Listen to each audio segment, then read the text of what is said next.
प्रथम हमको अपने वात्सल्य के लिए थोड़ा पुरुषार्थ भी करना चाहिए। घी दूध नहीं पीती माताएं गर्भवती, बंद हो गया घी दूध पीना। गर्भवती महिला दलिया नहीं खाती।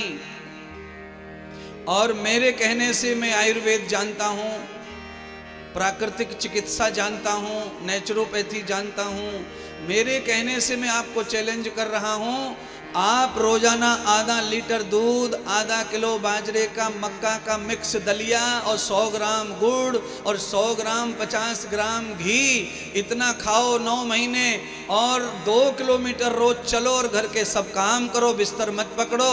चलते फिरते ना हो जाए बच्चा तो मुझे बता देना, करने की भी जरूरत ना पड़े। एक दर्द उठेगा बालक हो जाएगा।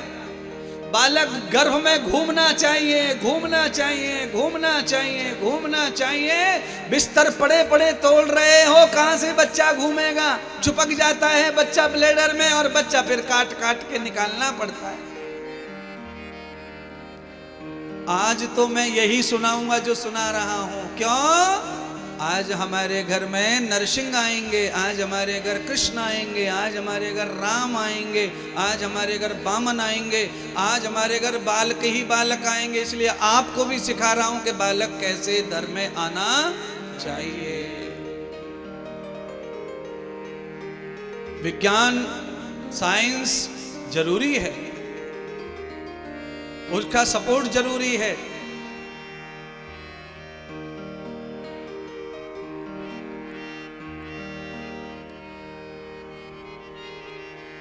बच्चे को सब प्रकार से त्रास दिया गया, उसे जलाया गया, पीटा गया, कोड़ों से भूखा रखा गया, पर बच्चा एक शब्द नहीं सीखा, एक शब्द नहीं सीखा।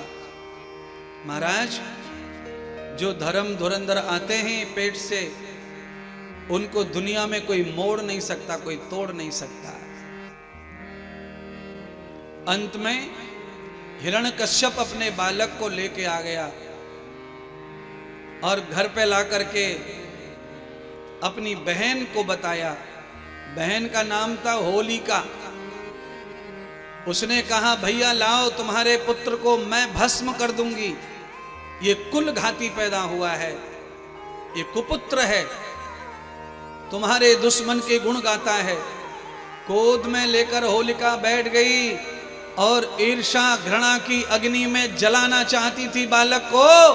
कान खोल के सुन लो ग्वालियर वालों, जिसमें दूसरे के बालक को मारने, जलाने और दुखी करने का भाव पैदा हो गया, वो औरत खुद ही अपने ही आप में जल के भस्म हो जाएगी, पर किसी के बच्चे को कुछ नहीं बिगाड़ पाएगी। महाराज, होलिका, नारायण ने रक्षा, लक्ष्मी ने बालक को गोद में रख लिया, होलिका जल के मर गई। होलिका का दहन हो गया। अब बालक की वजह से बहन मरी तो ज्यादा क्रोध आ गया हिरण्यकश्यप को। कोढ़ा निकाल लिया, तलवार निकाल ली और बालक के पीछे भागने लगा। तुझे जीवित नहीं छोड़ूंगा, बहन की चिता में ही जला दूंगा, मार के छोड़ूंगा तुझे।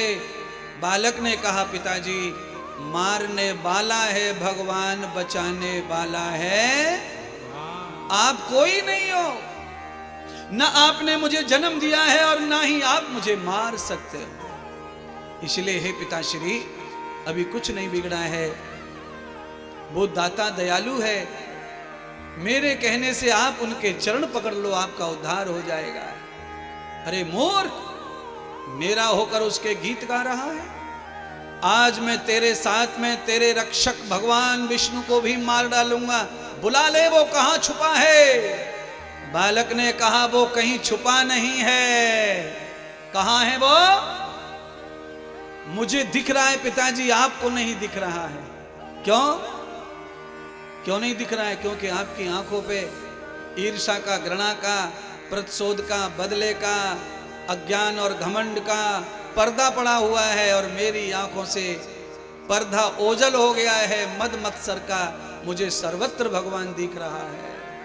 पर महाराज, पूरा पांडाल जानता है कि भगवान सब जगह है, कण कण में है, अणु अणु में है, पर जान के भी भगवान को नहीं मानते और करते रहते हैं खराब काम। है? इन आंखों को बनाओ वैसा,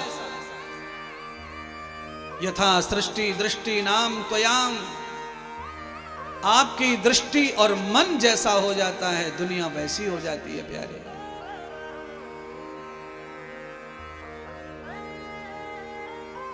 नामदेव ने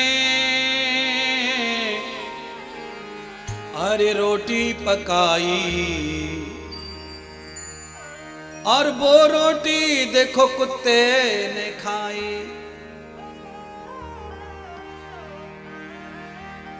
नामदेव महात्मा संत रोटी पका के छबड़िया में धर दी, कुत्ता लेके भाग गो। नामदेव जी ने कहा, कुत्ता महाराज रुको रुको रुको रुको रुको रुको, आज पहली बार आए हो किचन में, खुर्री सुर्री मत खाओ, बगल में घी का कटोरा रखा है, तनक ने रोटी चुपड़ लूं फिर खा जाओ।